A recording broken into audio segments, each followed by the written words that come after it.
Assalamu alaikum. Cadet College admission test with other competitive exams. গুরুত্বপূর্ণ আলোচনায়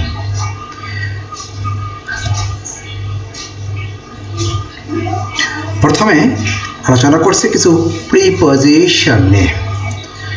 Do you know the solution dash the problem? Solution to. I don't know what she is talking. কোনো বিষয়ে কথা বলা about. London lies the Thames.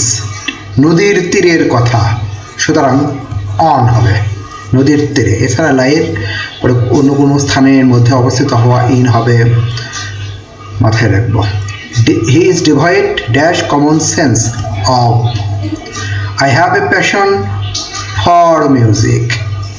Passion for devoid of এবং নদীর তীরে অবস্থিত হওয়ার কারণে লাই এর পরে অন, কোনো বিষয় সম্পর্কে কথা বলা টক অ্যাবাউট, আর সমস্যার সমাধানে solution to.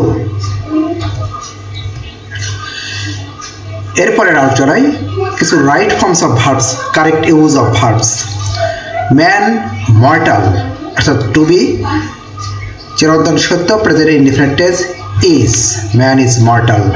The sun rise at 5:16 tomorrow. Tomorrow future indefinite will rise. Wait here until I call you. Till until এর পরে উভয় ক্লোজ একই রকম টেন্স, প্রেজেন্ট ইনডিফিনিট কল।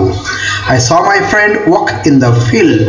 এখানে ওয়াকটা নন ফাইনাইট ভার্ব, এবং নন ফাইনাইট ভার্ব যদি active ধারণা দেয় অথবা ইন্ট্রানজিটিভ ভার্ব হয় তাহলে প্রেজেন্ট পার্টিসিপল, অর্থাৎ মাই ফ্রেন্ডই কিন্তু ওয়াক করলো, walking.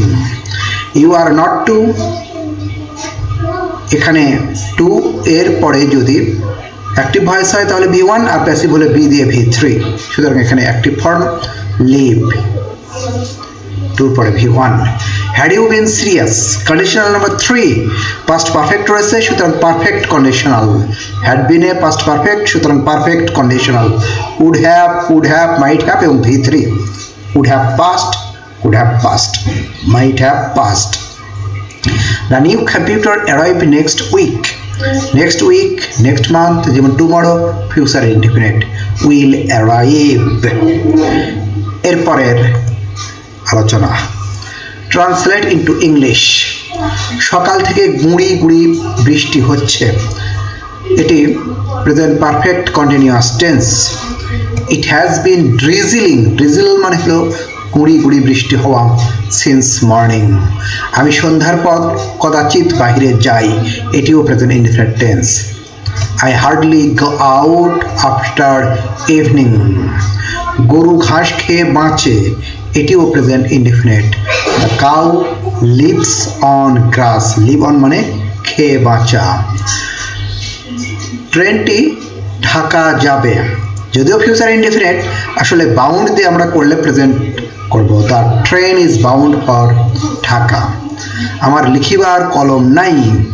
I have no pen to write with. এই উইথ প্রিপোজিশন কিন্তু লিখতে হবে, ডিটেস্ট প্রিপোজিশন হিসেবে এটা লাস্টে ব্যবহৃত হয়েছে। রাইট উইথ যে কলম দ্বারা আমরা লিখব। ওকে, এরপরে fill in the gaps. Man dash in deeds, মানুষ কর্মের মধ্যে বাঁচে, যেহেতু ভার্ব বসবে lives. Better late dash never, সুতরাং এখানে বেটার যেহেতু আমরা কম্পারেটিভ ফর্ম পাচ্ছি, কখনো না হওয়ার চেয়ে দেরিতে হওয়া অনেক ভালো। Check the dash in you, তোমার মধ্যে কোন স্বভাবটা দমন করো, পশুত্ব, best. The sun dash set, এটি পাস্ট ইনডিফিনিট টেন্স কিন্তু সিম্পল সেন্টেন্স, সুতরাং এখানে নন ফাইনাইট ভার্বের having. The sun having set we went home. Man proposes but God disposes, মানুষ ভাবে এক হয় আর এক, এটি প্রবাদ বাক্য। ওকে, এবং আজকের মতো শেষ আলোচনায় কারেক্ট দ্য স্পেলিং, মিসস্পেলড ওয়ার্ডস দেওয়া রয়েছে, এটাকে আমাদের সঠিক করতে হবে। যেমন সুনামি, যেভাবেই থাকুক না কেন মনে রাখবো TSUNAMI, সুনামি স্পেলিংটা মনে রাখবো। অ্যাক্সেলারেট, অ্যাক্সেলারেট সুনামি সম্পর্কে আমরা জানি যে সমুদ্রের তলদেশে শ্রেষ্ঠ ভূকম্পনের ফলে যে জলোচ্ছ্বাস সেটি হলো সুনামি।